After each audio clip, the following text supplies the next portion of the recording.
Are you fear stacking? Hi, I'm Anne-Margaret with this week's Sacred Sunday message to raise the vibration of your body, mind, and spirit. So, if you have ever played Tetris, the game, the Nintendo game from back in the day, you know how much anxiety builds as those blocks stack on top of each other, higher and higher and faster and faster. And our fears work the same way. And this concept of fear stacking is incredibly powerful if we can recognize it, interrupt it, and then dissolve it the same way that those bricks across the Tetris board dissolve once we line them all up, once we get them into alignment. So, in today's talk, you'll learn how to stop that fear stacking, take back control of your brain. I'll address the real impact that fear has on the body and the brain, and then also give you some ways, give you some tips so that fear does not wreak havoc on your relationships, your health, or your overall quality of life. So, okay, let's begin. Thanks so much for joining me. So, what is fear stacking? You got the visual from the Tetris board, of course, but with each stacking fear, our level of anxiety elevates. It builds in our bodies to the point where we can sometimes feel like we are drowning. Okay, we can have conscious and unconscious fear stacking. And some examples of this are like if you are running late to work, okay, you're running late to work and you have this fear that you're going to be late. And then what happens if you're late? Then you're going to get written up. And then what happens if you get written up? Your boss will have a talk with you. And what happens if this happens repeatedly? You might get fired. Oh, what if you get fired from your job? Maybe you won't be able to pay your bills. And then if you can't pay your bills, what comes next? And can you feel like the level of anxiety is building, right? So if you can't pay your bills, my gosh, maybe you won't be able to afford your home. You might lose your home. You might not be able to pay your rent.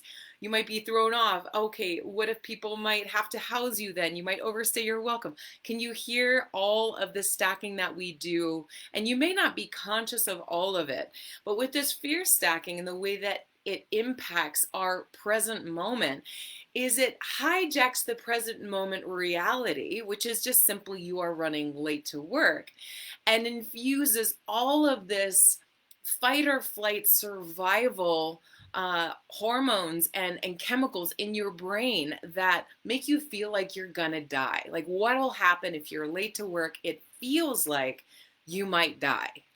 And I'm not trying to be overly dramatic, but I'm trying to highlight how we are overly dramatic in these moments of feeling like something is going to die, something is going to end, something horrific is going to happen. So this also can happen in our relationships. Oh my gosh, he lied to me, or oh my gosh, he's not home now. Did something happen to him? If you got in an accident, can you hear, like, what's an example from your own life of fear stacking? Just think about it for a moment. So fear, there are a lot of different kinds of fear. We've got fear of rejection, fear of failure, fear of intimacy, fear of death, fear of, just fill in the blank for you. What is the fear that feels most profound for you in your life? Okay.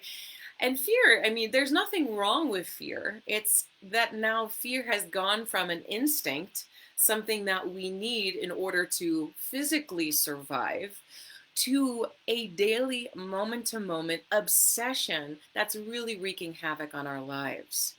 Okay, we are taking a lot of perceived threats and making them feel like a threat to our physical survival. And then what happens with that is when we are allowing that frequency of fear to constantly permeate our bodies and our minds, then we're more highly susceptible to other frequencies of fear, to be controlled by other frequencies of fear. I'm going to get into that in a second. Hang in there. Okay, so we sometimes get scared because of what we think could happen. So it has nothing to do with the present moment. It's just our imagination wreaking havoc. So when people live in this constant state of, oh my gosh, what might happen, what might not happen, whether from physical dangers of their environment or threats they perceive, they can become incapacitated. And this is not okay. We need to feel the freedom to be present so that we can correctly use our brains to critically assess whether or not this perceived threat is real or not. So we can get very, very primed for fear from other sources by holding higher states of fear in our own bodies. And a really fun but silly example is watching scary movies. When we're watching a movie, say like about spiders, right? Creepy crawly things. The slightest touch of a fabric from the blanket that we have wrapped around us touches our skin in a very weird way, and we freak out. It's like, oh my God, it might be a spider, it might be a venomous, dangerous spider, it's gonna kill me, okay? This is called priming ourselves for fear. So the more we allow fear to be in our present day-to-day thought process in our life, in our reality, the more primed we are to be influenced by others who want to control us through our fear. An example of this, okay, and this is called how unchecked fear perpetrates dysfunction, okay? How unchecked fear perpetrates dysfunction. An example of this is a very toxic relationship that you're in. You might be primed for fear because you might be thinking, well, what if I end up alone? If I leave this relationship, what if I end up alone? What if nobody will ever love me again? And then this priming of fear within ourselves has us more susceptible to be influenced by another party. Maybe our partner is telling us, you'll never be loved by anybody else, you're unlovable. And we have a fertile ground to receive that dysfunctional message. So a job, same thing. If you want to leave your job, you have these fear stackings of, oh my gosh, what if I can never find anything better? And then there might be a whole a whole culture around that thinking in your actual office, and you're more susceptible to receiving those office thoughts or that office culture. So with this fear, let's take a little shift now and say, what is the fear's impact on the body and the brain? There is no incentive for us to change unless we really get the impact it's having on us, it's having on others in our life, and it's also having on just our day-to-day peace of mind or our ability to control, to create, to manifest. So what is a very staggering statistic is that 1 in 4 people experiences a form of anxiety disorder sometime in their life. That's quite a bit. 1 in 4, 25% of us. So with the amygdala in the brain it's what really prompts that fear response. And this is how our brains work. Our brains were primed to notice when something is a threat so that we can run or we can fight. Okay, but we have turned this very primal ability to interpret fear and assess risk into a day-to-day reality.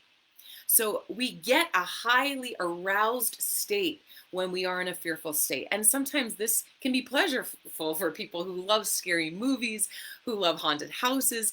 And it can also be pleasurable for people who are out of touch with their real true sense of power. So chemicals like adrenaline that have us feel like we are more powerful than we really are. And it releases these emotions of like reactionary emotions, like we will kill anybody to save our child, or we will lift the car up off the child, and have this sense of power from our reaction to fear. Dopamine also is that pleasure that is released in the brain when we exercise and we have pleasurable thoughts, but it can also be released when we have fear. So this is released so that we can activate our motor skills and really have a very heightened response so that we can properly respond, like running. Our brain goes on hyper alert, our pupils dilate, even the bronchi dilate so we can breathe deeper and we can run faster, so our breathing will accelerate. Our heart rate accelerates, our blood pressure rises, everything goes to a heightened state. And this can be an addiction when it's not something that's impacting our physical reality or survival. So we can be addicted to fear. We can be addicted to these chemicals releasing in our bodies and making us feel even more alive if we're not truly living in our lives, if we're not truly connecting to the sovereignty that we have to create and manifest in our lives.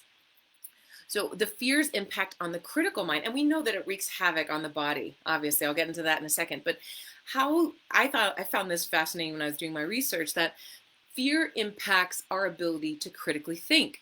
So it causes the brain to bypass really what our like a hippocampus and our prefrontal cortex, what they are used to actually perceive a threat, recognize what is and what isn't a threat, fear can be crippling so that we just go right into reactionary mode. We act unethically because we are so afraid. We lash out at people. We take extreme measures because we are not accessing those intelligent parts of the brain. Okay, our logical thinking is literally replaced with these overwhelming emotions, and it really leads to short-term solutions and these sudden outbursts emotionally. Fascinating, right? We can see this everywhere happening right now, but we can see it in our own relationships. We can see it in our own communities and how we relate to one another. If somebody disagrees with us, heightened emotion, feel like we need to defend ourselves to the death.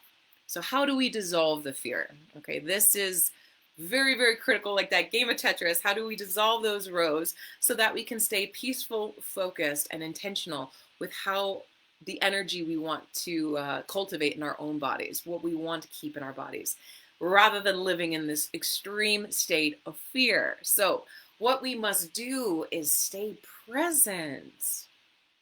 Stay present. The fear stacking happens when we go down that rabbit hole, when we go down that thought process of, oh my God, what if this happens and this happens and this happens and this happens and this happens? And then it's crippling. Like we can literally suffer from paralysis, not be able to move. We are so terrified from our fear stacking. So how do we dissolve fear? Stay present.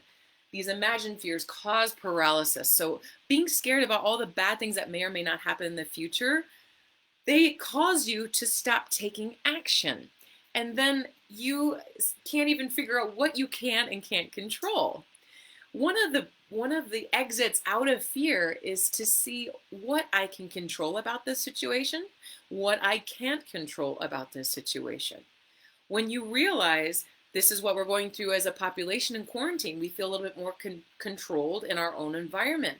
We can feel this in our work environment. If I can do this at home, then I won't be exposed to X, Y, and Z, whether it be the coronavirus, whether it be toxic energy at work, whatever it is.